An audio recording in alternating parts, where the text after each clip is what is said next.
Jetzt geht es um eigene Erfahrung mit der Dissoziation. Das interessiert vielleicht auch einige, wie zum Beispiel wie der Prozess im Einzelnen so ablaufen kann und was wir eben mit der Dissoziation so erreicht haben, beziehungsweise wie wir die Energie, die gespeicherte Energie dann einsetzen, um andere Bewusstseinszustände zu erreichen.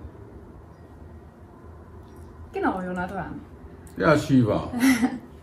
Erzähl doch mal, was hast du so für Symptome, sage ich jetzt mal, wenn du mit der Dissoziation beginnst, beziehungsweise, ja, wie gehst du da vor? Ich setze mich erstmal hin, ganz klar, Augen offen und schaue erstmal so durch die Gegend. Ja, entspanne die Gedanken sozusagen, erstmal ganz leicht, aber mache da auch keinen Druck. Das ist jetzt ganz Zwang, weil dann kommen automatisch neue Gedanken, wenn man das unter Zwang macht, ganz klar. Und ja, dann sind sie sowieso nach einer kurzen Weile weg. Und dann merkt man schon, dann versuche ich mich zu fokussieren. Und zwar auf mein Mittelhirn sozusagen, so dass der Bewusstseinspunkt direkt in der Mitte meines Kopfes ist. Wo genau? Wirklich in der Mitte des Kopfes, also innen drin. Also nicht oben drauf, sondern innen drin, im Gehirn. Ich frage mal wegen der Ja, genau. Und dann kommt man schon in eine klare Trance. Also es ist nicht wirklich eine Trance, aber es ist auch nicht hyperaktiv. Ich weiß nicht, wie man es am besten sagt. Und ich versuche auch weiterhin oben im Mittelkopf zu bleiben. Und dann fängt auch schon alles zu kribbeln an, als würden die Neuronen oder Synapsen so ein bisschen Feuer fangen. So könnte man das. Es fängt überall an zu britzeln, zu kribbeln im Kopf. Und ja, dann, ja, schwierig das zu beschreiben eigentlich. Dann versuche ich so einen Switch zu machen.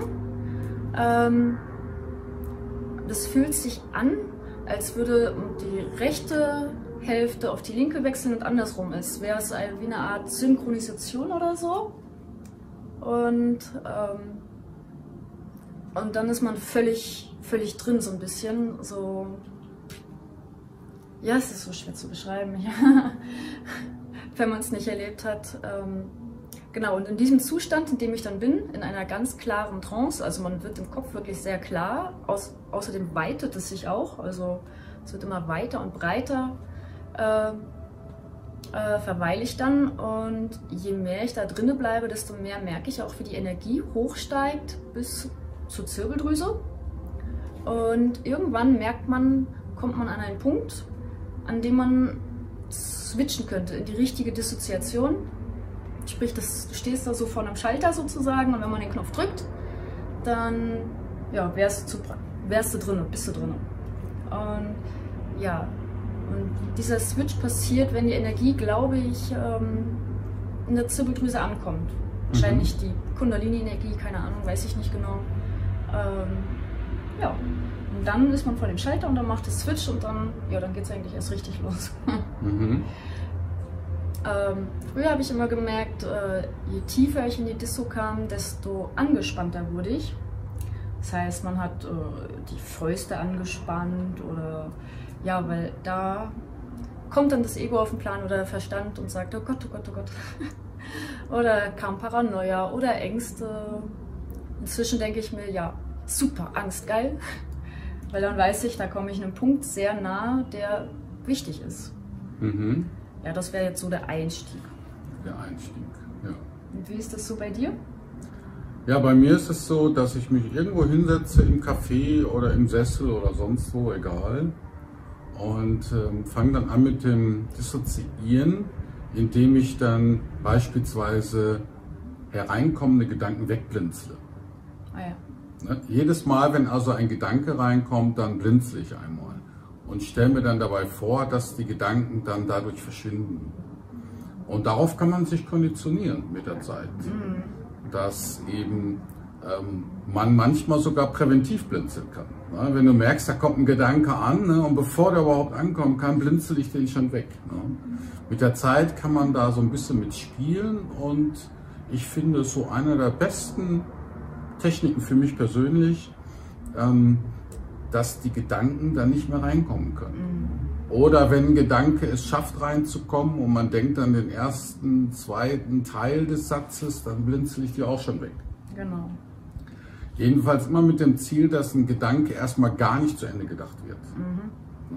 Wenn man jetzt davon ausgeht, dass die Gedanken in Sätzen hereinkommen, dann dürfen diese Sätze nicht vollständig werden. Und so kriegt man das dann schon mit der Zeit so hin, dass man bereits nach einem Wort dann schon die Gedanken abbrechen kann und irgendwann kommen dann keine mehr rein. Und der nächste Effekt, der dann auftritt bei mir, ist dann, dass sich auch mein Fokus etwas weitet nach einer Zeit.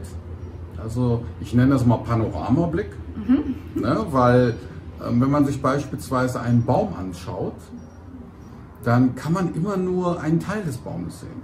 Zum Beispiel den Stamm oder die Wurzeln oder einzelne Äste oder einzelnes Blattwerk. Aber in diesem Panoramablick, in diesem Zustand des Panoramablicks verhält es sich dann so, dass ich den ganzen Baum sehen kann. Ne? Also das finde ich ein sehr interessantes Phänomen. Ne? Also der Fokus geht weiter auf. Auch so, dass die Energie irgendwie plötzlich weiter, man hat das Gefühl, dass der Kopf größer wird. Ne? Ja, der Kopf wird irgendwie größer und dadurch hat man dann irgendwie mehr Peripherie auch. Genau, ja, wahrscheinlich. Also man merkt dann auch den Unterschied zum normalen Alltagszustand, der ist immer so ein bisschen scheuklappenmäßig, ne? So ein bisschen enger der Fokus. Und in dem Fall ist es so, dass der Fokus sich dann öffnet bzw. weitet. Und dann weiß ich schon, dann habe ich schon die erste Stufe erreicht. Genau. Also zumindest so einen ersten Schritt erreicht. Und dann irgendwie merke ich so, dass sich Energie sammelt, so im Solarplexus-Bereich. Und diese Energie dehnt sich dann auch aus und wie du schon sagst, zieht das oft zur Zirbeldrüse hoch oder zum Mittelhirn. Und ja, dann irgendwann, wenn ich dann weiterkomme, taucht dann so ein Gefühl der Bedrohung auf. Also da merke ich, dass mein Ego reagiert. In dem Moment, dass dann irgendwie so sich ein bisschen bedroht fühlt. Das ist aber nur deshalb so, weil man in der Dissoziation irgendwie in einen Zustand gelangen kann, in dem die Realität plötzlich nicht mehr berechenbar wird, weil man den Verstand nicht benutzt. Ja. Man muss den Verstand benutzen, um die Realität und sein Umfeld berechnen zu können. Der geht da lang, er könnte da lang gehen oder der macht jetzt das und der macht dieses. All das kann man berechnen. Aber wenn man natürlich keine Gedanken mehr reinlässt und der Verstand keine Arbeit mehr hat, kann er das alles nie mehr. Und dann fängt er natürlich an, sich unbequem zu fühlen. Ja. Weil die Realität wird in diesem Moment unberechenbarer. Und dadurch entsteht dieses Bedrohungsgefühl. Weil es kann dann alles passieren, weil man ja seine ganze Umgebung nicht mehr abcheckt und irgendwie so wohl vom Lebenserhaltungstrieb macht das jeder so, dass er dann irgendwie alles berechnen muss, um sich sicher fühlen zu können oder dergleichen. Und dann kommt natürlich ein Gefühl der Unsicherheit und der Bedrohung. Sowas wie, ja, jetzt können wir ja gar nicht mehr sagen, was als nächstes passiert. Können wir ja auch nicht, weil der Kopf ja aus ist, ne? Ja, ja, eben. Ne? Und das finde ich dann immer schon der nächste Schritt, der wichtig ist. Und dieses Bedrohungsgefühl ist dann auch so eingestellt, sage ich mal, dass der Verstand natürlich möchte, dass man dann aufhört zu dissoziieren. Ja. Weil er sagt, ich kann meinen Job nie machen, wenn du mich nicht benutzt. Ne? Darum, jetzt denk mal wieder hier, damit wir weiter hier rechnen können. Ne? Der Verstand will ja mal alles berechnen. Ne? Ja. Und wenn man dann weitermacht, dann lohnt sich das auch, dann taucht schon mehr auf. Dann merkt man, dass so irgendwie so eine Art Glocke um mich herum kommt. Ja, genau. Ja. Ne? Ich fühle mich dann wie unter einer Glocke, unter einer großen. Und in dem Moment bin ich dann eigentlich einen Schritt weiter, weil dann schirmt man sich ein bisschen von der Außenwelt ab und kann sich dann viel mehr auf sich selbst konzentrieren, auf seine Gefühle oder Stimmungen und auf das, was eben spontan reinkommt. weil dadurch öffnet man auch die Spontanität. Und die Spontanität lässt dann eben auch plötzliche Eingebungen zu, die dann reinkommen. Aus Quellen, die man normalerweise nicht nutzt. Man hat ja oft einige Stimmen im Kopf, normalerweise, wenn man so mit seinem Verstand unterwegs ist, wie das so alle machen. Und wenn man dann plötzlich vor einer Entscheidung steht, oder wenn man sie, muss ja auch keine große Entscheidung sein, sondern eine kleine, gehe ich jetzt links rum oder rechts rum, oder gehe ich jetzt da lang oder hier lang, dann ist es oft so, dass die lauteste Stimme häufig gewinnt. Ja? Die sagt, rechts, rechts, rechts, rechts, das ist ganz wichtig. Und dann geht man rechts. In dem Moment hast du aber diese Stimmen nicht mehr im Kopf, die das ständig sagen, sondern dann plötzlich entscheidest du spontan, was du tust und was du machst. Auch andere Menschen, die ich mir dann anschaue, verändern sich. Ich habe dann das Gefühl, dass alles um mich herum wie eine Bühne ist, gestellt. Ja. Als würden sich alle gestellt verhalten. Und dann weiß ich, dass ich jetzt in die Dissoziation eingetreten bin. Und dann ist natürlich wichtig für mich, diesen Zustand auch aufrechtzuerhalten. Ja. Ja, das war so der Anfang, würde ich sagen, oder? Von der Disso. Und ja, was wollen wir vielleicht erzählen, was es so für Stolpersteine gibt, die auftreten können, um in den Zustand der Disso zu kommen? Ja, was hast du für Stolpersteine so? Also zuerst mal muss man erwähnen, dass Meditation nicht das gleiche ist wie Dissoziation. Denn in der Dissoziation wechselst du plötzlich den Fokus. In der Meditation, selbst wenn es eine stille Meditation ist, bleibst du immer noch da. Weißt du, wie ich meine? Die Welt um dich herum ist noch die Welt um dich herum, aber wenn du in der Dissoziation bist, ist da irgendwann ein Switch. Und du, ja, es ist wie eine Fokusverschiebung. Kommen wir ja wahrscheinlich auch noch drauf zu sprechen. Und genau, ja, Stolpersteine. Das allererste natürlich Gedanken. Du blinzelst sie weg. Ich habe am Anfang immer die Stopptechnik benutzt. Immer wenn ein Gedanke reinkam, Stopp. Irgendwann bin ich auch dazu übergegangen, den Gedanken erst gar nicht zu Ende zu denken, sondern direkt Stopp.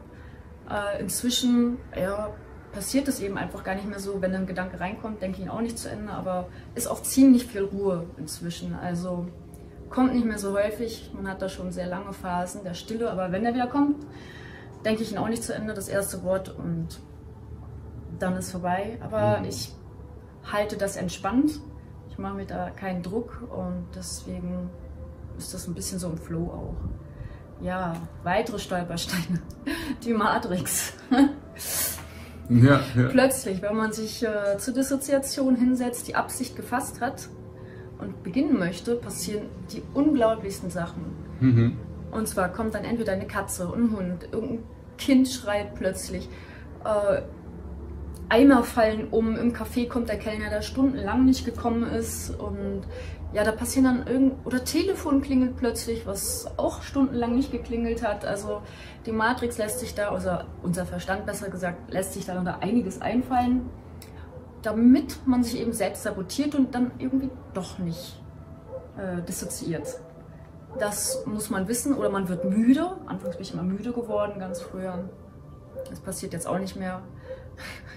Der Verstand hat sich damit schon arrangiert. Ja, ja, gerade war mir noch was eingefallen, aber das fällt dir bestimmt ein. Die Stolpersteine. Ja, also ich finde das immer wieder verblüffend, dass dann anscheinend irgendeine Kraft in uns, die uns nicht so bewusst ist, plötzlich irgendwie das Umfeld beeinflusst. Ja, sabotiert. Und zwar so beeinflusst, dass es uns irgendwie ein bisschen sabotiert. Ja, genau. In dem Versuch, in den dissoziativen Zustand zu gelangen. Genau. Wie du ja sagst, das Telefon kann klingeln, der Kellner kommt dauernd an oder solche Sachen. Ja. Also das habe ich auch immer wieder mal beobachtet. Ja. Die Matrix lässt sich was einfallen. Ja. Ne? Weil die Matrix hat ja die Aufgabe, einen zu unterhalten. Ja, klar. Das ist ja ihre Aufgabe.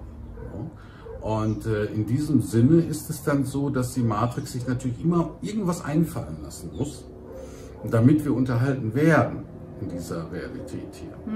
Und wenn wir dann anfangen zu dissoziieren, dann habe ich manchmal das Gefühl, dass die Matrix nicht so richtig weiß, wie sie damit umgehen soll. Sie denkt, oh, jetzt muss ich sie absichtlich animieren. Jetzt, Ja, der geht ja gar nicht mehr auf meine Unterhaltungsvorschläge ein. Ja. Das tut man ja dann im Moment nicht. Ja, genau. Der Kellner stolpert vielleicht, aber man interessiert sich gar nicht dafür. Oder das Telefon klingelt und man geht gar nicht ran. Ja. Also da merkt man, dass man dann in dem Moment ja irgendwo auch die Matrix ignoriert. Ja. Und ich habe das Gefühl, dass die Matrix es nicht mag, wenn man sie ignoriert.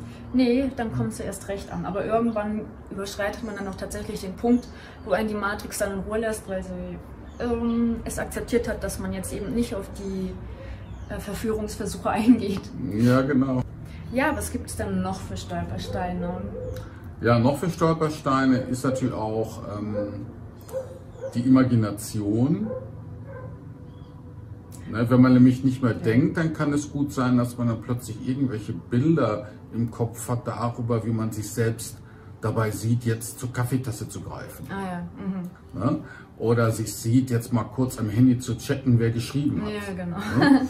Solche Sachen. Ne? Dass also solche verlockenden oder verführerischen Bilderchen kommen, wo man überlegt, ob man da nicht drauf eingehen soll. Und da lässt sich natürlich auch die Matrix einiges einfallen. Ich nenne das jetzt einfach mal Matrix, Ja. aufgrund unserer Umgebungsrealität, die wir eben so wahrnehmen und was da eben für Phänomene auftauchen können. Jedenfalls ist es erstaunlich zu beobachten.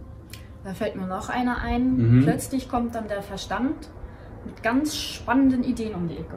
Ja. Mit tollen Erkenntnissen, wo du denkst, wow, darauf habe ich schon mein Leben lang gewartet. Darüber muss ich jetzt erstmal nachdenken.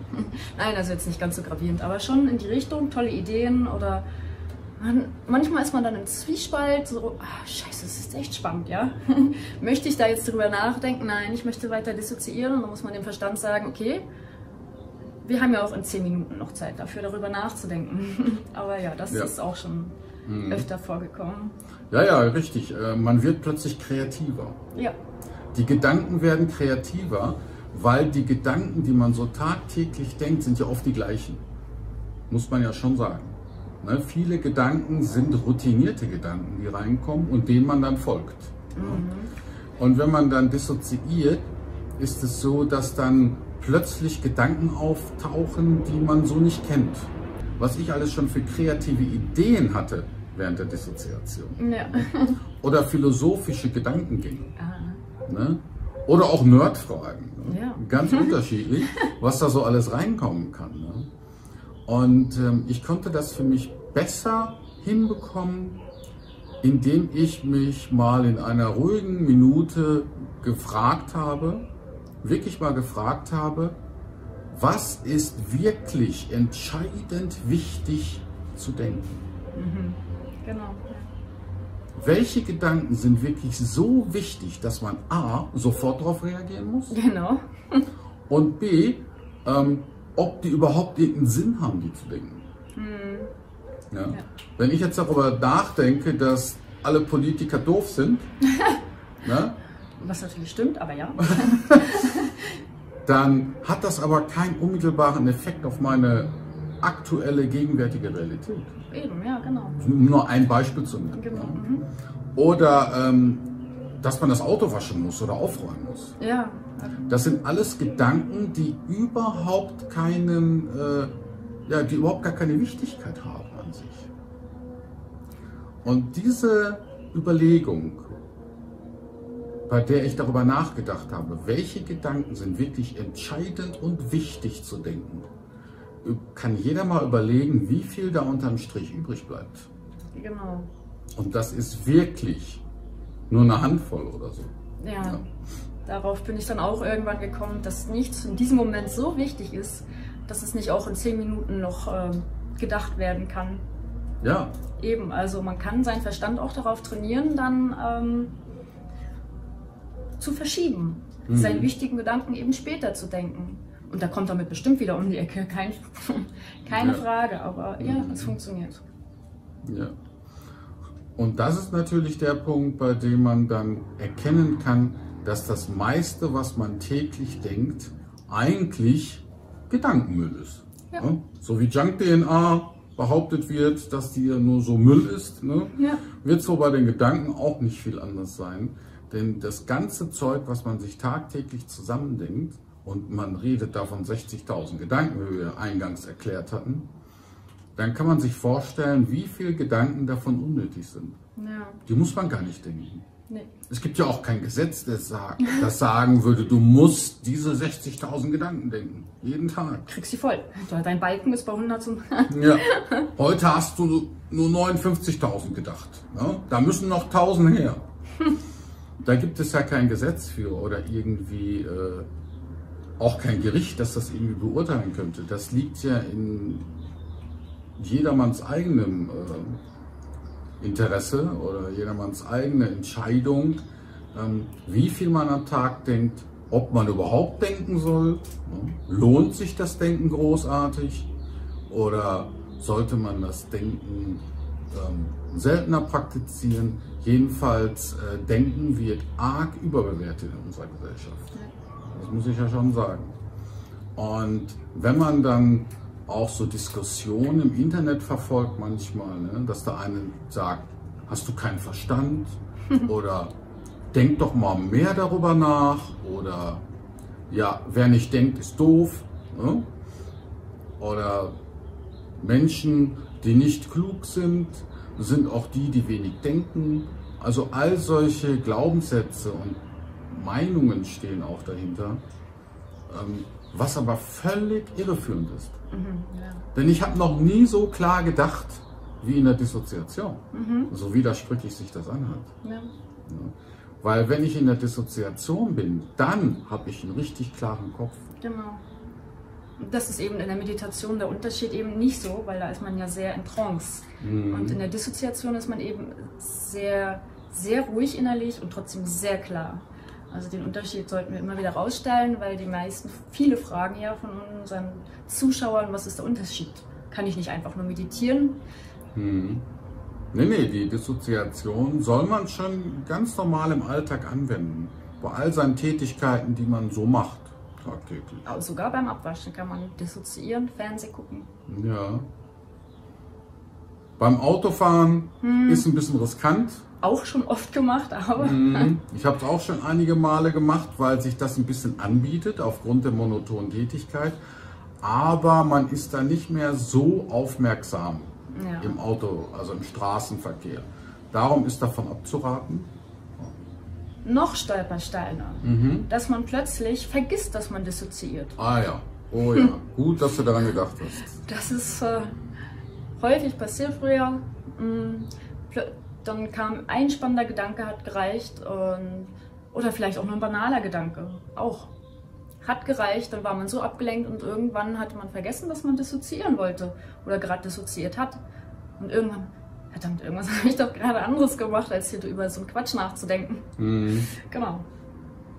Ja, richtig, dann vergisst man, wirklich, man vergisst, dass man gerade dissoziiert hat. Genau. Dass man gerade geübt hat zu dissoziieren. Und dann denkt man darüber nach und irgendwann denkt man, Mist, haben mich wieder reinlegen lassen. Ja? Genau, Ja. wieder abgelenkt worden. Ja, und ein weiterer ist natürlich müde werden. Damit sabotieren wir uns auch gerne, dass wir plötzlich denken, ach, das lass uns später machen, ich bin gerade so müde. Aber du bist eigentlich nicht wirklich müde. Also, na klar, es gibt auch Zustände, da ist man wirklich müde, aber eigentlich ist es nur ein Trick des Verstandes in dem Moment, damit du nicht dissoziierst. Also, Ja, also in dem Moment. wer Schlafprobleme hat, wird die mit Dissoziation bestimmt auch lösen können. Ja. Genau. Das ist wahr, wenn man sich da auf die Couch oder aufs Bett legt und so ein bisschen gegen die Decke schaut oder aus dem Fenster schaut und dabei dissoziiert, dann Immer. kann das gut sein, dass dann die Tarnung ansetzt, eben müde zu werden, damit man nicht weitermacht. Also das muss man natürlich auch in den Griff kriegen mit der Müdigkeit, denn die Müdigkeit macht dann schon sehr träge, ne? Und dann hat man keine Lust mehr weiter zu trainieren. Genau. Ja, also beim Mittagsschlaf versuche ich das ja immer mit dem Dissoziieren. Also das heißt, beim Mittagsschlaf dissoziiere ich immer und dann merke ich auch, dass ich da müde werde. Aber das Ziel beim Mittagsschlaf und der Dissoziation ist ja sowieso ein anderes. Bei mir kommen dann immer ganz klare Bilder, hypnagoge Zustände und sowas. Da möchte man ja eigentlich in den luziden Traum oder so. Und da merke ich, da ist dann schon leichter, dass man mal plötzlich müde wird. Aber es ist auch eine Sache des Trainings, sich dann immer wieder rauszuholen und wach zu werden. Also das geht auch. Wenn man es trainiert hat, klappt das auch ganz gut und kann immer wieder neu in diesen Disso-Zustand reingehen. Hm. Ja. Ja, Jonathan, jetzt haben wir ja die Stolpersteine besprochen. Würde ich sagen, sprechen wir doch mal über die Vorteile im Alltag, wenn man die Dissoziation immer wieder praktiziert. So, was hast du denn für Vorteile so erlebt durch die Dissoziation? Ja, also ich habe festgestellt, dass ich innerlich auf jeden Fall ruhiger geworden bin und ausgeglichener, harmonischer, dadurch, dass ich auch während der Dissoziation immer viel mit Energien arbeite oder dass sich das sowieso reinigt halbwegs, fühlt man sich auch irgendwie gereinigter. Und mit der Zeit werden die Gedanken im Kopf sowieso immer weniger, je öfter man dissoziiert. Man hat irgendwann nicht mehr die Notwendigkeit, unbedingt denken zu wollen. Es fällt einem leichter, einfach ganz entspannt im Kopf zu bleiben, ohne ständig irgendwie was denken zu müssen oder zu wollen. Also ich glaube, von meinen 60.000 sind vielleicht noch 50.000 übrig. Nein, also es hat sich schon sehr, sehr reduziert. Also es gibt viele, viele Phasen, lange Phasen, wo einfach nichts gedacht werden muss. Und es ist sehr angenehm, wenn da nicht ständig Bahnhof im Kopf herrscht. Also man ist sehr viel ruhiger, körperlich und geistig. Mhm. Ja, das kann ich auch bestätigen, dass man dadurch ruhiger, ausgeglichener wird und ja auch die Realität nicht mehr so ernst nimmt, wie man es vielleicht früher gemacht hat. Wie gesagt, viele, die die Dissoziation ja praktizieren, sagen ja, das Leben lebt sich von allein, wie wir vorhin schon gesagt hatten. Und so kann man sich das in etwa auch vorstellen. Irgendwie erkennt man ja, dass alles irgendwie schon geregelt ist in dieser Realität. Ja. Und viele Dinge passieren ganz von alleine. Ja, man kommt mehr so in den Flow, ne? Das Leben passiert halt. Auch der ständige Überlebenskampf, in dem viele Menschen ja drin sind. Wo bekomme ich Essen her? Wo bekomme ich Wärme her? Wo bekomme ich Schutz her? Dach über dem Kopf und dergleichen. Und in der Dissoziation wird das alles nicht mehr so ernsthaft betrachtet. Und das nimmt man dann mit in den Alltag, diese, oder? Eben. Man betrachtet das nicht mehr so ernsthaft und irgendwie erkennt man auch, dass vieles sich von alleine regelt. Mhm, genau. Und man muss dann nur mal darüber nachdenken, wann ist denn das letzte Mal in Deutschland oder in Österreich oder in der Schweiz jemand verhungert? Also in der westlichen Zivilisation ist es ja so, dass so gut wie niemand verhungert. Ist ja nicht so, dass man dauernd in der Zeitung liest, heute wieder jemand verhungert. Liest man überhaupt nicht. Das heißt also, dass alle eigentlich offenbar genug zu essen haben. Das mag auf andere Länder oder Kontinente nicht so zutreffen, aber damit möchte ich jetzt nur sagen, dass alles sich irgendwie oft von alleine löst.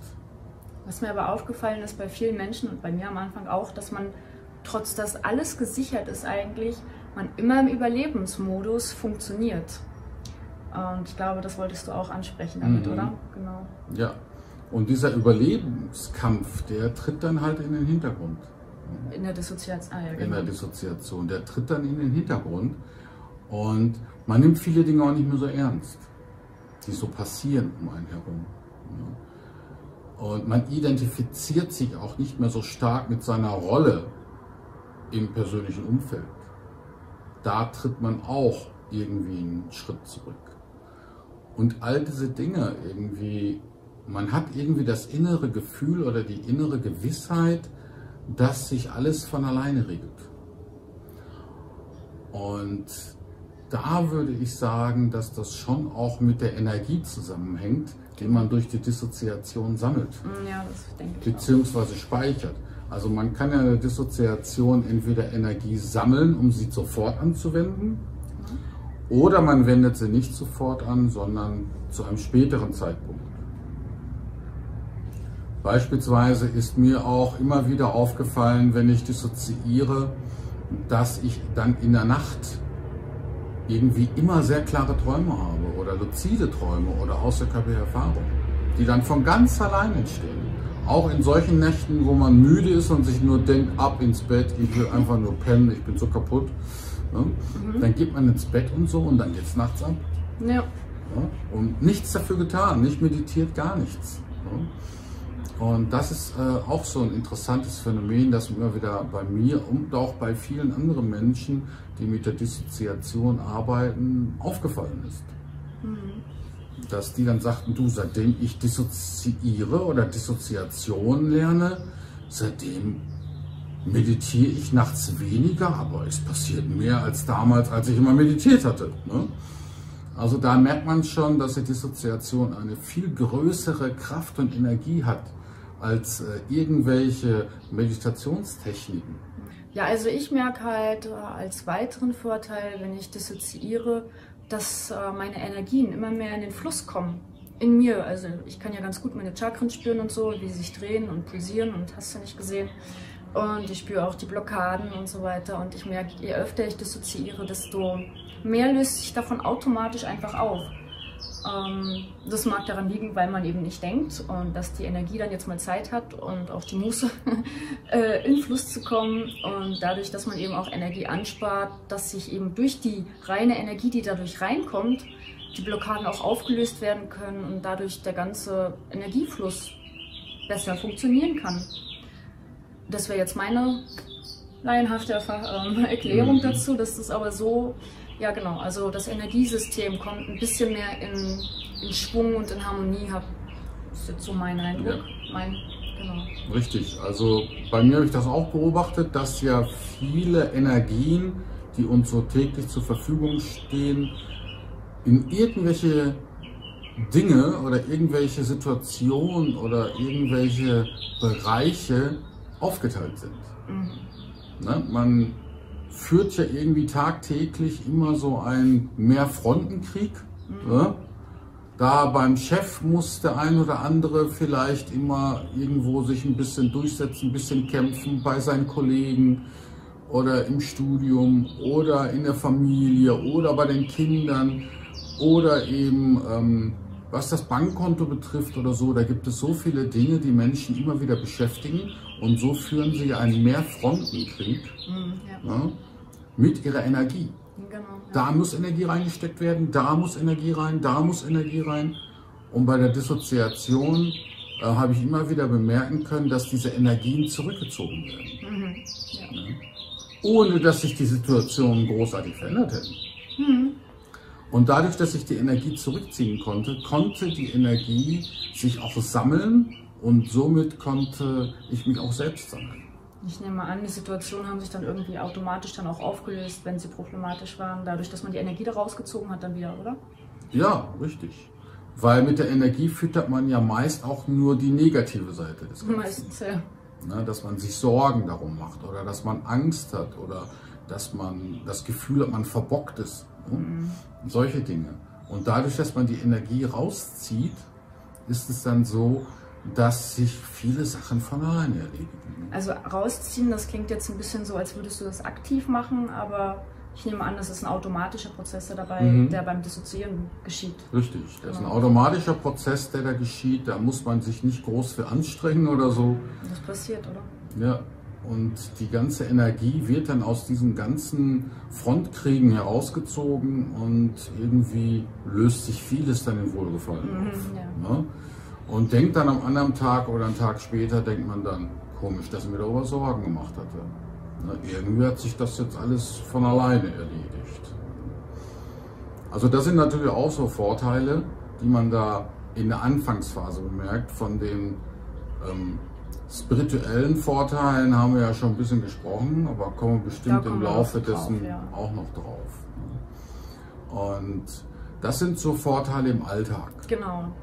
Wie du schon sagst, die Situationen lösen sich ja dann auf und ganz im Gegenteil, die negativen Situationen lösen sich ja nicht nur auf, man hat auch das Gefühl, das Universum sei einem plötzlich so ein bisschen wohlgesonnen, ja, und schickt einem dann extra gute Situation. Das ist natürlich jetzt sehr esoterisch dargestellt, aber so in etwa passiert es eben einfach dann auch. Also das sind auch Vorteile, wie wir schon sagten, eben das Leben kommt mehr in den Flow, in den Fluss.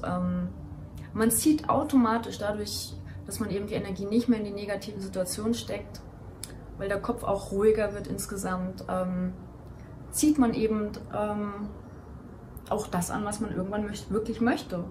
Und ja, kommt auch mehr dazu, dann das Leben zu genießen, kommt mehr so ins Sein und genau. Ja. Ja, man stellt sich ganz einfach mal ein Streitgespräch vor zwischen zwei Personen. Eine heiße Diskussion. Wenn einer von den beiden in dem Moment dissoziieren würde und würde die Energie aus dem Streitgespräch herausziehen, was passiert denn dann? Der Streit wäre vorbei. Eben. Ne? Wie Gandhi schon sagte, zum Streiten gehören immer zwei. Ne? Ja. Wenn einer seine Energie rauszieht, ist der Streit vorbei. Genau. Und das ist so ein gutes Beispiel, finde ich, dafür, was eben die Dissoziation macht. Sie zieht einen raus aus dem Mittelpunkt des Alltags, zieht einen raus aus den ganzen Sorgengedanken über Geld, Partnerschaft, Gesundheit, zieht die Energie raus und sammelt die Energie, und dann kann man die Energie auch zentrieren und auf etwas anderes steuern, was einem vielleicht wichtig ist. Ja, und das Schöne dabei ist ja, dass das eben nicht nur während der Zeit der Dissoziation ist, sondern eben plötzlich im gesamten Alltag eben auch sich breit macht. Immer mehr, bis der ganze Alltag eben im Flow ist sozusagen. Also das wäre der Vorteil für den Alltag. Ja. Ja, jetzt haben wir ja so schön über die Vorteile im Alltag gesprochen. Wir sind ja auch schon darauf eingegangen, was nach wie vielen Minuten Dissoziation auftritt.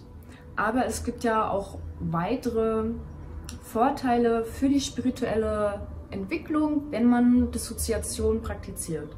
Zum Beispiel kann ich sagen, dass ich seitdem öfter mal Flashs habe, Déjà-vus habe, irgendwelche Erkenntnisse plötzlich reinkommen. Also das ist eben Vorteile in spiritueller Alltagshinsicht, würde ich jetzt sagen. Genau, dass sich meine Traumerinnerung doch jetzt wieder massiv verbessert hat, nachdem sie durch ein Ereignis platsch war. Ja, sowas eben. Ne? Genau, das wären jetzt so Vorteile, die mir einfallen würden. Also man fühlt sich auch energiegeladener, absolut. Ja. Tatkräftiger, genau. Oder Erinnerungen an andere Inkarnationen, oder dass man dann plötzlich irgendwelche Dinge sieht oder irgendwelche Erkenntnisse hat. Oder man speichert die Energie eben für seine eigenen Zwecke, die man da verfolgt. Ja, was mir sonst noch im Alltag so aufgefallen ist, in spiritueller Hinsicht, man kann plötzlich ein bisschen mehr alternative Realitäten wahrnehmen, obwohl man jetzt gar nicht in der Dissoziation ist. Es verändert sich schon der Alltag auch in spiritueller Hinsicht, dass da mehr reinkommt, ohne dass man jetzt gerade hart dissoziieren muss. Ja, Jonathan, dann erzähl doch mal. Wir kommen jetzt nämlich zu den Erfahrungen, die wir mit der Dissoziation gemacht haben. Da hat Jonathan natürlich schon weit mehr Erfahrung gemacht als ich, und deswegen würde ich sagen, fängst du vielleicht an.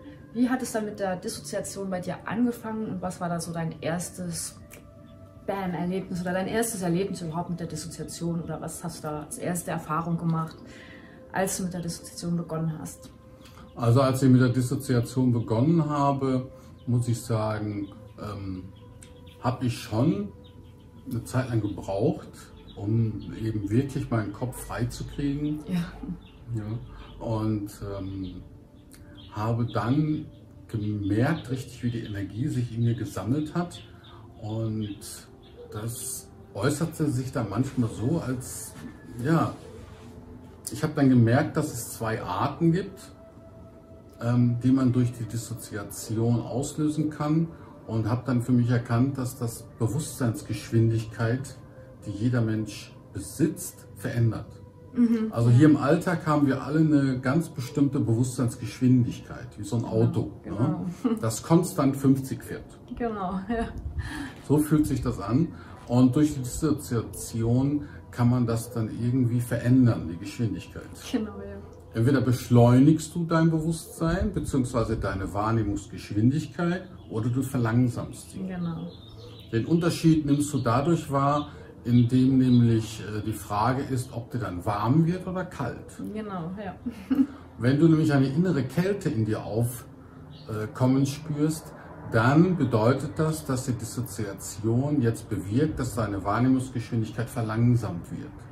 Ich muss sagen, wenn ich zum Beispiel mit geschlossenen Augen im Bett übe, dann beschleunigt sich meine Wahrnehmungsgeschwindigkeit. Übe ich aber im Alltag mit geöffneten Augen, dann verlangsame ich meine Bewusstseinsgeschwindigkeit. Genau, das ist bei mir auch so. Bei dir auch so, ne? Dann kann man auch plötzlich so wahrnehmen, manchmal so Schatten plötzlich. Genau. Ja. Und ja, so richtig durchschlagenden Erfolg hatte ich dann beispielsweise, bin ich einmal mit dem Motorrad rumgefahren. Ah ja, ja, also, und habe dann an der Ampel gehalten, weil die Ampel auf Rot ging. Und in dem Moment trat ich dann ganz automatisch in einen dissoziativen Zustand ein und alles um mich herum veränderte sich und verlangsamte sich. Und das Interessante, was ich dann wahrnahm, war, dass die Menschen, die ich dort sah, ich sah da eine Oma, die über die Ampel gehen wollte, dann noch ein Pärchen, das über die Ampel gehen wollte. An einer anderen Stelle sah ich zwei Teenager, die so ein bisschen miteinander sich gegenseitig schubsten und so. Ne? Und all diese Dinge sah ich, auch eine Frau mit einem Kinderwagen, die ging dann über die Ampel. Und in dem Moment erkannte ich, dass sie das alles absichtlich machten. Und dass sie wirklich dachten, ja, ich tue jetzt so, als wäre ich eine alte Frau, die über die Ampel geht. Ja. Okay. Oder die Frau mit dem Kinderwagen auch. Ich tue jetzt so, als wäre ich Mutter eines Kindes, das ihr Kind im Kinderwagen vor sich herschiebt. Alles um mich herum bekam dann irgendwie eine Stimmung davon, dass sie das alles absichtlich genauso inszenierten und nur für mich. Und nicht, weil ich irgendwie besonders wichtig wäre oder wichtiger wäre als jemand anders, sondern ich gehe davon aus, oder ich habe es auch durch Berichte von anderen Menschen, die mit der Dissoziation umgehen, so vernommen, dass die den Eindruck dann haben, dass dieses ganze Schauspiel in der unmittelbaren Gegenwart nur für sie inszeniert wird. Ja, kann ich auch bestätigen. Und dann nahm ich dann auch wahr, dass die ganzen Häuser und so sich verändert hatten. Die sahen zwar noch so aus wie vorher, die waren jetzt nicht plötzlich andersfarbig oder so, sondern wirkten wie Kulissen. Aha, ja. In so einer Hollywood-Western-Stadt oder sowas, weißt du, wo du weißt, in den alten Hollywood-Filmen waren ja die Kulissen so aufgebaut, dass nur die Vorderfronten existieren. Ja, genau. Ne, damit die Leute eben einen Hintergrund hatten, vor dem sie eben Cowboy und Indianer spielen konnten. Und so war das auch dann mit den normalen Häusern im Alltag. Sie wirkten auf mich wie Kulissen, als existierten tatsächlich nur die Vorderseiten. Und als wäre da eigentlich gar keiner drin in den Häusern. Also das war zum Beispiel schon eine sehr interessante Erfahrung, muss ich sagen. Und das hat mir dann auch irgendwie gezeigt, dass die Realität, in der wir leben, ja, wirklich eine Art Illusion ist, die wir uns eben aufgrund der Kulisse und der Statisten, die um uns herum unseren Alltag unterhalten sollen, dass die irgendwie alle gestellt sind, wie auf einer Theaterbühne. Und so kam ich mir auch vor. Ich kam mir vor wie auf einer großen Theaterbühne. Und man muss davon natürlich ausgehen, dass es immer das unmittelbare Umfeld betrifft. Das heißt, in dem Moment existiert ja auch nur das unmittelbare Umfeld in der Dissoziation. Ja, genau.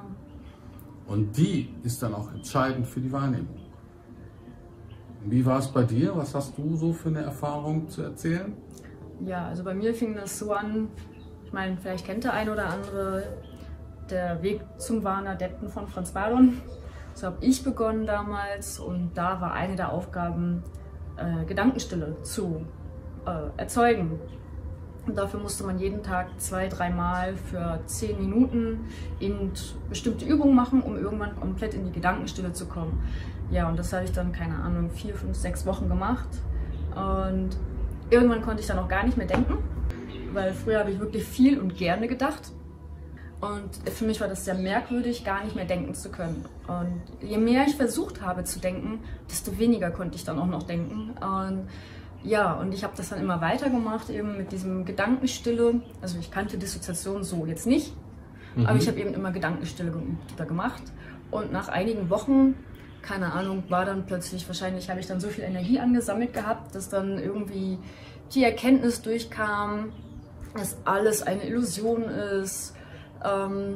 Alle Ebenen, alle Dimensionen, alles ist nur ein großes Spiel und alles ist nur eine riesige Illusion und da gibt es nichts Echtes und Wahrhaftiges. So nach dem Motto kam das dann durch und ich fand das damals gar nicht schön. Ich war auch noch sehr jung, konnte damit nichts anfangen, kannte auch niemanden, mit dem ich drüber reden konnte oder was ich da jetzt für eine Erfahrung gemacht hatte oder habe mich auch vorher gar nicht belesen können, weil ich überhaupt keine Ahnung hatte, was da jetzt passiert ist. Und ja, das war so meine Erfahrung, meine erste Erfahrung mit der Dissoziation. Ich konnte nicht mehr denken, ich konnte ein halbes Jahr nicht mehr denken. Und das Einzige, was ich wirklich noch gedacht habe, ich kann nichts denken. Ich will jetzt was denken. Was soll ich denn jetzt denken? Ich habe nur darüber gedacht, ich kann nicht denken, aber sonst war einfach eine Stille immer. Und ja, dann kam irgendwann diese Erkenntnis rein, dass alles eine Illusion ist und alles wie ein Spiel aufgebaut ist, ganz viele Ebenen, alles ist ein Spiel bis zur höchsten Ebene und ja, war nicht so prall für mich damals, ohne Ahnung, ohne alles und genau, das war meine erste Erfahrung so. Mhm. Ja, ja. Ich weiß aber, dass du auch noch ganz spannende Erfahrungen gemacht hast, erzähl doch mal. Ja, ja. Also in einer Dissoziationserfahrung hat es sich so verhalten, dass ich dann plötzlich wahrnahm, dass ich nicht alleine mehr bin. Ja. Dass mehrere Persönlichkeiten in mir existierten, lauter Jonathane. Genau, okay. Ne? Und diese Jonathane waren sozusagen in Schichten geordnet. Ja? Das heißt, je mehr Aufmerksamkeit oder Energie ich einem meiner Anteile gegeben habe, desto höher war der in der Schicht. Ja? Und den Anteilen, denen ich weniger Aufmerksamkeit zugegeben hatte im Laufe meines Lebens, die waren in den unteren Schichten. Und die aus den unteren Schichten wurden jetzt mal hochgehoben in der Dissoziation und dann konnte ich wirklich Anteile meiner selbst kennenlernen, die mir eigentlich so gut wie immer entgangen waren. Ja. Und das war natürlich sehr interessant, weil jeder, ich nenne sie mal Persönlichkeitsaspekte, jeder dieser Aspekte, die eben dann in mein Bewusstsein gehoben worden sind, die konnte ich dann eben, ja, wie gesagt, kennenlernen und konnte auch erkennen, was die für Fähigkeiten mit sich bringen. Jeder dieser Persönlichkeitsaspekte hatte also schon eine Fähigkeit. Und dann war es so, dass immer wenn ich in einem Persönlichkeitsaspekt war, mit meinem Bewusstsein, dann habe ich auch die Realität so betrachtet. Zum Beispiel hatte ich auch einen ganz liebevollen Persönlichkeitsaspekt und alles um mich herum war dann irgendwie, ja, liebevoll und schön, positiv. Ich hatte aber auch einen Depressiven, der hat dann alles depressiv beobachtet. Oder da gab es auch einen, der sehr intellektuell war. Der hat dann eben alles ganz intellektuell analysiert in seiner Umgebung und so weiter und so weiter. Das waren alles Persönlichkeitsaspekte oder man könnte auch sagen, Charakterzüge, könnte man auch dazu sagen, die mir dann in dem Moment bewusst geworden sind. Und aufgrund dessen war es mir dann möglich, viele dieser Persönlichkeitsaspekte kennenzulernen. Und das hat dann letztendlich bewirkt, dass ich in einen Zustand gelangte, in dem ich diese ganzen Persönlichkeitsaspekte dann miteinander vereinen bzw. sie integrieren konnte. Und durch diese Integration konnte ich dann einen Zustand eintreten, in dem ich durch alle Aspekte gleichzeitig wahrnehmen konnte. Also das sind so interessante Dinge, die man da so erleben kann in der Dissoziation, weil diese Gesamtperspektive, die ich dann da eingenommen habe, hat mir dann auch die Möglichkeit geboten, zu erkennen, dass die Dualität gar nicht existiert. Und dass sie nur eine Illusion ist, eine Interpretation aus einem Persönlichkeitsaspekt heraus. Und wenn ich mir andere Menschen angeschaut hatte, dann sah ich, dass die Welt immer aufgrund eines bestimmten Persönlichkeitsaspektes beurteilten. Meistens anhand ihrer Lieblingsaspekte, mit denen sie umgegangen sind. Und aus der heraus haben sie die Welt beurteilt und waren natürlich befangen, weil sie die Perspektive nur eines Aspektes haben. Dann aber in einen Zustand zu kommen, in dem du alle Perspektiven wahrnehmen kannst, ist es so wie bei einem Puzzle. Du hast einen bestimmten Bereich in deinem Puzzle, wo du siehst, ah ja, das wird wohl ein Baum sein und das hier ist vielleicht ein Haus.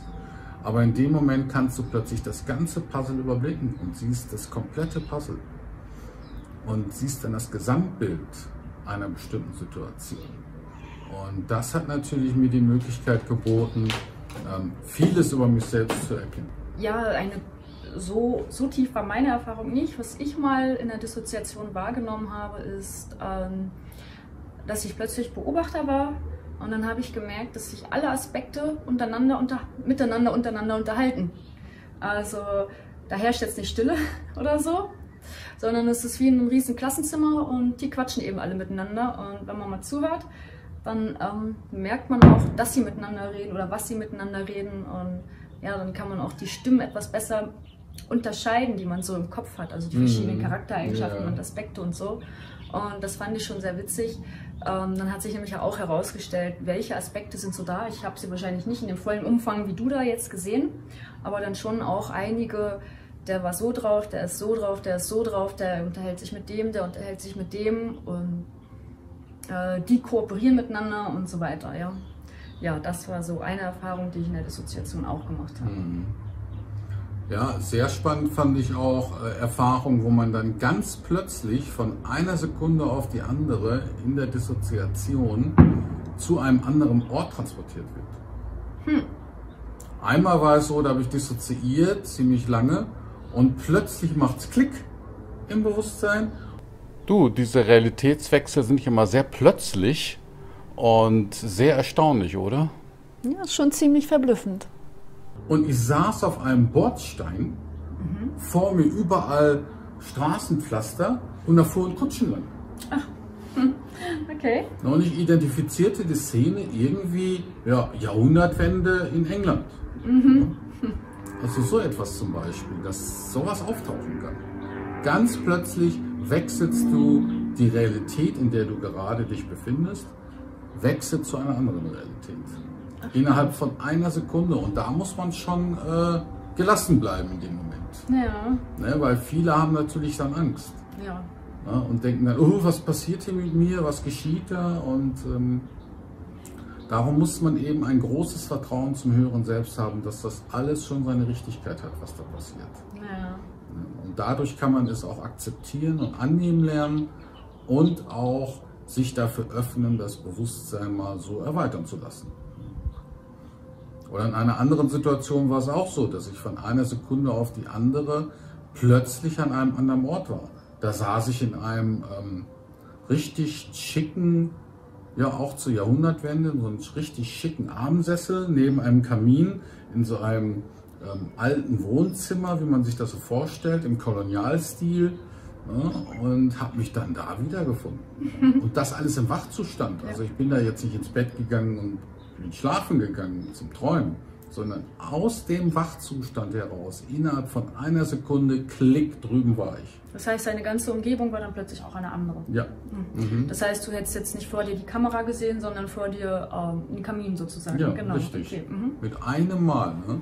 Und das sind natürlich dann auch schon sehr imposante Erfahrungen, die man da machen kann, wenn man plötzlich in ein anderes Zeitalter oder in eine andere Zeitepoche, sage ich mal, hinüberwechselt und das komplette Datensystem, was die Wahrnehmung so gegenwärtig wahrnimmt, von einer Sekunde auf die andere ausgetauscht wird. Komplett.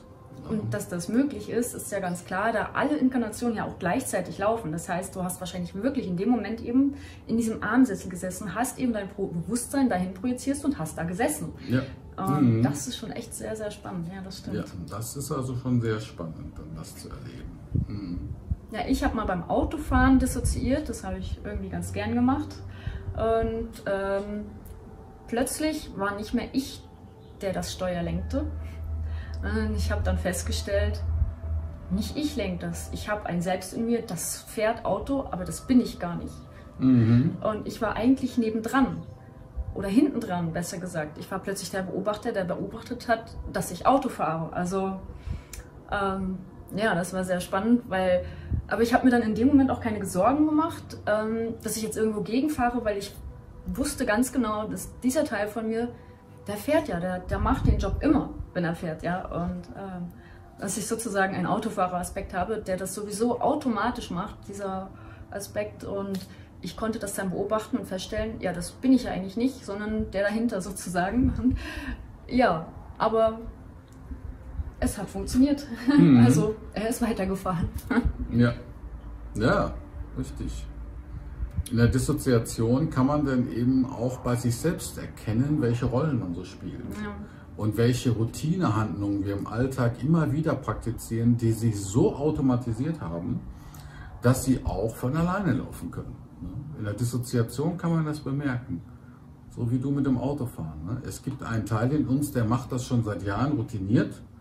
Und wenn du dann in die Dissoziation eintrittst und dann in den Beobachter eintrittst, dann kannst du dich selbst dabei beobachten, wie du die Handlung oder die Situation gerade so wie immer meisterst. Ja, aber in dem Moment war ich eben auch nicht mehr der Aspekt, der gefahren ist. Das war wie in dem Moment abgetrennt, weil ich ja hinten dran beobachtet habe, wie dieser Aspekt eben oder wie ich halt fahre. Ja, aber ich weiß, du hast noch eine ganz spannende Erfahrung gemacht. Und die wollen wir jetzt alle hören. Ja, also das war wirklich eine der abgedrehtesten Erfahrungen, die ich da erlebt habe. Und zwar habe ich da sehr lange am Stück eines Abends dissoziiert. Ich war auch in einer guten Stimmung und hatte gut Energie. Ich hatte durch andere Dissoziationen vorher schon genügend Energie gesammelt und dachte mir, ich verwahre mir die Energie und setze sie eben für eine größere Dissoziationsphase ein. Und das habe ich dann auch gemacht. Und das war dann ziemlich abgedreht, weil ich habe dann irgendwie, ich weiß nicht, 15 Minuten reine Dissoziation hinbekommen.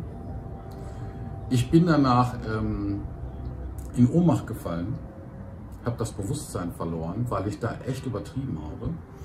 Weil ich mir auch immer gesagt hatte, nee, länger als 10 Minuten mache ich nicht. Aber irgendwo hatte ich auch immer einen Teil in mir, der sagte immer, ja, aber was passiert, wenn man länger als 10 Minuten macht? Ne?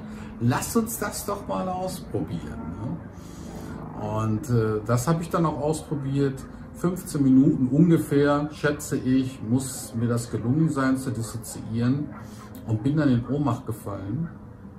Und als ich dann wieder wach wurde, ich war nicht lange weg, vielleicht 20, 30 Sekunden oder so, war ich dann weg. Danach hatte ich physisch die Realität gewechselt. Das heißt, ich bin von einer alternativen Realität, also von meiner Alltagsrealität in eine alternative Realität gewechselt und bin dort geblieben. Mein Nachbar war plötzlich ein anderer. Er war ein ganz anderer Nachbar. Offenbar war ich sogar ein bisschen befreundet mit dem. Weil er danach immer mal wieder einmal die Woche geklopft hat und wollte mir eine tolle CD zeigen, die er hat, die ich mir doch unbedingt mal anhören soll von seiner Musik. So. Und der Nachbar, der vorher da war, zu dem hatte ich überhaupt gar keinen Kontakt, den habe ich kaum gesehen. Auch meine jahrelange Partnerschaft, die ich zu dem Zeitpunkt hatte, existierte gar nicht in dieser Realität. Da waren wir einfach nur Kumpel. Das war alles. Ja. Oder wenn ich durch die Stadt ging, haben mich Leute gegrüßt, die ich noch nie gesehen hatte. Du nicht. Ja, richtig. Die ich noch nie gesehen hatte, aber die schienen mich zu kennen. Oder Leute, die ich eben gekannt hatte in der alten Realität, in der neuen Realität, hatten sie eine ganz andere Stellung zu mir. Ne? Die einen waren nur ganz entfernte Bekannte, andere kannten mich gar nicht. Ne? Ich habe auch mal so 2 Frauen dann angesprochen in der Stadt, die guckten mich da mit großen Augen an und sagten, wer bist denn du? Und ich so, Und dann habe ich es natürlich geblickt in dem Moment. Ne? Ich musste zu der Zeit natürlich schon eine Rolle spielen. Ja, klar.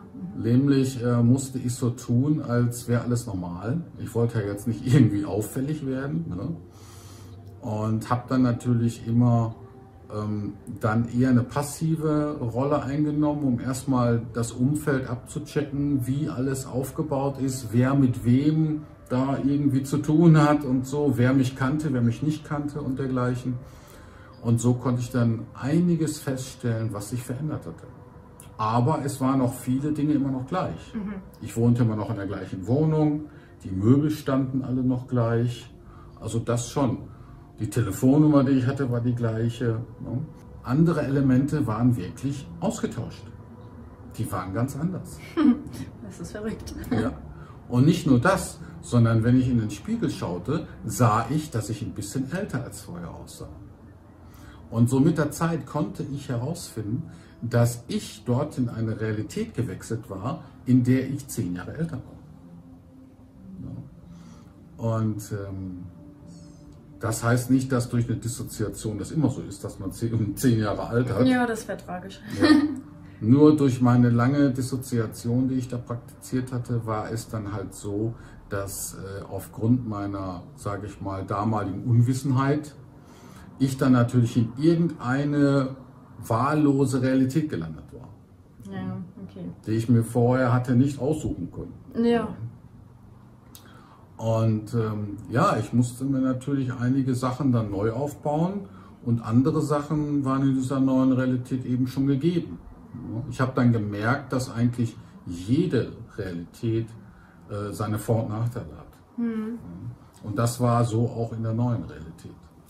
Und ja, man könnte wirklich dann sagen, dass ich einer von denen bin, die eigentlich aus einem anderen Realität gekommen sind. Von einem anderen Paralleluniversum sozusagen. Ja, richtig. Ne? So wie man das manchmal in einem Science-Fiction vielleicht sieht. Ne? Ja, oder bei Star Trek. Ne? Ja, genau. Du bist ja aus einer anderen Realität. Wir müssen zusehen, dass wir dich wieder zurückbringen in deine ursprüngliche Realität.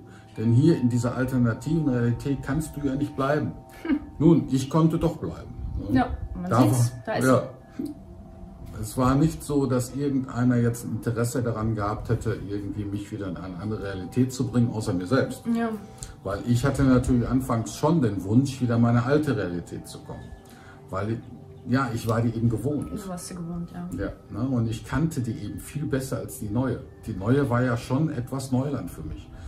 Weil ich die Informationen des Selbstes, das in dieser Realität sein Leben verbracht hatte, eben nicht zur Verfügung hatte. Ich hatte kein Update bekommen sozusagen. Ja, okay. Ich hatte immer noch meine Erinnerungen aus der alten Realität. Und die musste ich natürlich jetzt immer vergleichen bzw. abgleichen mit den Informationen aus der neuen Realität. Aber ich habe es nicht geschafft, zurückzukommen. Ich habe dissoziiert, aber ich habe es nicht mehr geschafft, wirklich 15 Minuten am Stück zu dissoziieren. Ja. Und wenn ich es geschafft hatte, so lange zu dissoziieren, traten andere Effekte auf. Aber jetzt nicht irgendwie eine Möglichkeit, wieder zurückzuwechseln. Und darum sage ich auch den Leuten immer wieder, dissoziiert nicht länger als 10 Minuten. Gerade als Anfänger. Wenn einer zum Beispiel ein Talent dafür hat, schnell und gut dissoziieren zu können, nicht übertreiben. Weil dann kann nämlich sowas passieren. Ja. Dass ihr von einer Realität in die andere wechselt und kommt nicht mehr zurück. Glück für mich. Und das ist eben so schon einer der imposantesten Erlebnisse gewesen, die ich hatte. Und was meinst du, ist mit dem selbst passiert, der in dieser Realität war? Also mit dem Jonathan, der hier war? Meinst du, der ist in die andere Nachbarrealität dann rüber? Ich weiß es nicht, wo der geblieben ist. Ich habe ihn nicht gefunden. Du hast ihn nicht gefunden. Also okay. Es gibt 2 Annahmen, die ich habe. Entweder bin ich in eine Realität gewechselt, die leer war. Okay, also du warst ja eigentlich praktisch nur als Hülle vorhanden, als Körperhülle sozusagen mit einem Ego, das jeder hat. Richtig. Und dass eben ich mit meinem, ja, wie soll ich sagen, mit meinem Selbst eben in dieses Ego, in dieser alternativen Realität gewechselt bin. Okay. Das heißt, wie ich so beobachten konnte durch viele Dissoziationsübungen bzw. Sitzungen, dass es Realitäten gibt, die leer stehen und es gibt Realitäten, die besetzt sind. Also mit leer stehen meinst du jetzt aber, dass da der Körper von Jonathan schon vorhanden ist und da ist eben niemand drin?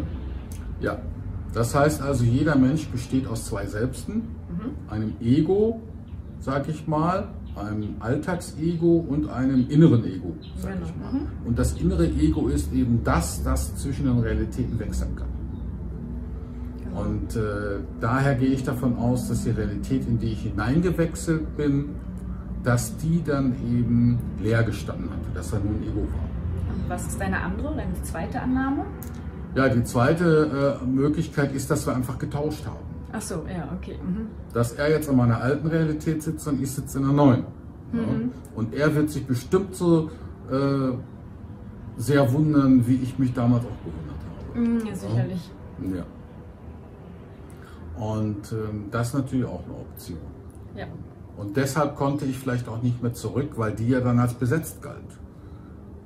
Man weiß es nicht. Man weiß es nicht, obwohl das auch nicht ganz logisch ist. Das ist auch nicht ganz logisch. Aber wie auch immer es ist, du bist jetzt hier und hast eine ziemlich verrückte Erfahrung gemacht. Ja. Also ich favorisiere immer noch eben Annahme 1. Hier war es leer. Hier war eben die Möglichkeit, dass hier eben kein Selbst saß, sondern nur das Ego, und darum konnte ich da rein. Das vermute ich mal. Man kennt das auch aus Träumen. Es gibt beispielsweise luzide Träume, in denen kannst du alles machen. Aber es gibt auch luzide Träume, in denen kannst du nichts machen. Ne, ich habe zum Beispiel einen luziden Traum gehabt, da dachte ich, oh, ich bin ja im luziden Traum, dann kann ich ja auch übers Wasser laufen, wie Jesus. Ne? Und bin dann so über das Wasser, wollte ich dann laufen und platsch, reingefallen. Warum hat es nicht geklappt? Ne? Es gibt schon Realitäten, wo die physikalischen Gesetze immer noch aktiv sind und du kannst sie trotz deiner Luzidität nicht ändern. Und dann gibt es auch luzide Träume, da kannst du eigentlich alles ändern. Ja? Und ich denke mal, dass da ein Zusammenhang besteht. Okay, ja. Ja, sehr spannend, Jonathan. Ja, also das war wirklich eine der imposantesten Erfahrungen. Ja, erzähl mal noch 1, 2 Erfahrungen, die du so gemacht hast mit der Dissoziation. Also auch eine der imposantesten Erfahrungen war wirklich, als ich das erste Mal eben meine Matrixhülle wahrgenommen habe. Ach ja, klar, natürlich. Da habe ich auch sehr lange dissoziiert, so wahrscheinlich so um die 10 Minuten habe ich da dissoziiert und plötzlich nahm ich um mich herum eine Hülle wahr. Ja. Eine, ja, die sah aus wie ein Gewebe, wie ein riesiger Spinnenkokon, könnte man sagen, eiförmig. Und wenn ich meinen Arm ausstreckte oder so, konnte ich eben diese Hülle sogar berühren. Ganz physisch konnte ich die berühren. Ich konnte sogar dagegen drücken und die hat sich gedehnt. Ne? Also die war jetzt nicht irgendwie stabil oder fest oder so oder starr, sage ich mal, sondern die war elastisch. Ne? Fast wie so eine Art Gummiwand oder so. Nur, dass sie eben aus einem lebendigen Gewebe bestand. Und da habe ich immer gegengedrückt nach allen Richtungen und so. Und ich hatte aber keine Angst in dem Moment, komischerweise. Weil normalerweise wird man sich ja vielleicht eingesperrt fühlen. Ja. Oder so, ne? Du bist plötzlich in so einem Ei drin und kommst nicht raus, weil alles nicht so richtig offen ist oder so. Aber dem war nicht so. Und dann habe ich immer dagegen gedrückt und habe dann bemerkt, dass diese Hülle wie soll ich das erklären? Ja, dass jeder Mensch diese Hülle besitzt. Und jeder Mensch sitzt in diesem Ei, sage ich mal, in dieser Matrixhülle. Und auf der Innenwand dieser Matrixhülle kann man eben diese physische Realität, die man jetzt in dem Moment wahrnimmt, wahrnehmen. Das heißt, wieso? Du guckst eigentlich auf Monitore da drin. Richtig, auch während ich jetzt hier sitze, sitze ich eigentlich in dieser Matrixhülle und alles, was ich hier sehe, hier die Couch, den Tisch, die Wand, alles befindet sich auf der Innenseite dieser Matrixhülle. Es ist wirklich so eine Art Kino. Okay. Es ist wirklich wie eine Art Kino. Ich sitze im Kino und schaue mir auf der Leinwand das an, was ich jetzt in diesem Augenblick alles sehe. Nur habe ich mich so sehr mit dieser Situation hier identifiziert, dass ich sozusagen in den Film reingerutscht bin und glaube, dass ich einer dieser Darsteller in dem Film bin. Das heißt, in dem Moment, wo ich hier sitze, glaube ich, ich wäre Jonathan. Und ich glaube, dass ich Teil dieser Daily Soap hier bin. Ja. In Wirklichkeit sitze ich aber in einem Kino und schaue nur zu. Ja, und das war natürlich auch schon eine große Erkenntnis für mich, das so wahrzunehmen. Ja. Also über diese Matrixhülle könnte ich noch von vielen Erfahrungen berichten. Ich habe auch in meinem Buch Spirituelle Dissoziation, also ich könnte dann noch viele Erfahrungen erzählen, die ich in dieser Matrixhülle wahrgenommen habe. Richtig, wie die Realität sich innerhalb der Matrixhülle aufbaute, wie die plötzlich erschien. Oder Situationen, in denen plötzlich der Bildschirm aus war. Und alles um mich herum war nur schwarz. Und ich konnte da irgendwie nur Unendlichkeit blicken, was außerhalb der Matrixhülle existierte. Aber es war nur schwarz. Pechschwarz. Da war nichts. Also solche Dinge, die ich da alle wahrgenommen habe.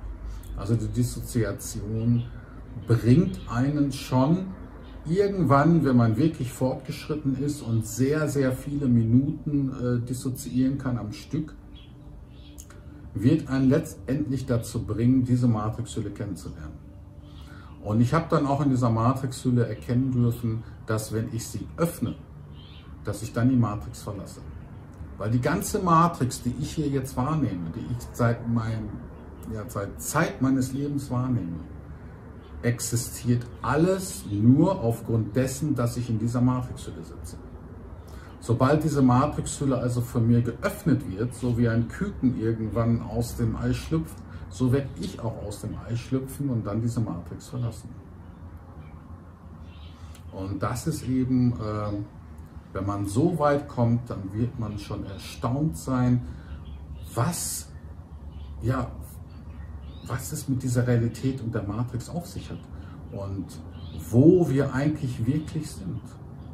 Wir glauben ja nur, dass wir da sind, wo wir jetzt gerade sind. Das nehmen wir nur wahr, weil wir als Kinozuschauer eben uns mit der Rolle identifizieren, der wir da die ganze Zeit zuschauen.